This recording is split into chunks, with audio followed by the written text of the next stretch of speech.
वनपरी क्षेत्र दुर्गुकोंडल में तेंदुपत्ता संग्रहण लक्ष्य के आसपास 97% की खरीदी हुई।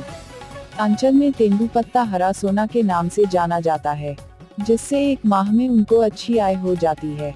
तेंदुपत्ता खरीदी की 2021-22 के अंतर्गत वनपरी क्षेत्र दुर्गुकोंडल को 38,100 का लक्ष्य मिला था, जो कि अंतिम खरीदी होने तक लक्ष्य के आसपास 97% की हो चुकी है।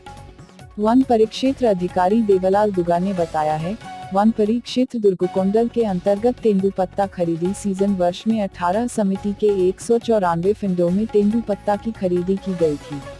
सीजन वर्ष में कुल लक्ष्य 38,100 का मिला था, जो कि खरीदी 36,578 मानक बोरा खरीदी की गई। कुल खरीदी का 97% रहा। इस तरह से सीजन वर्ष में लगभग अपने लक्ष्य को प्राप्त कर लिया है। वहीं क्षेत्र में तेंदुपत्ता की क्वालिटी अच्छी रहती है, जिससे संग्रहणकर्ता को बोनस के रूप में अच्छी आमदनी होती है।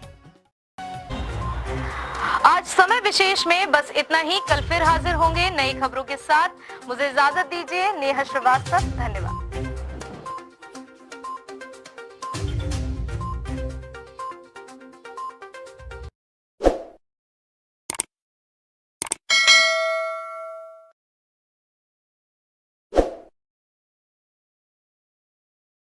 हमार बस्तर न्यूज लोगो को अभी टच करें और अभी हमारे YouTube चैनल को जरूर सब्सक्राइब करें।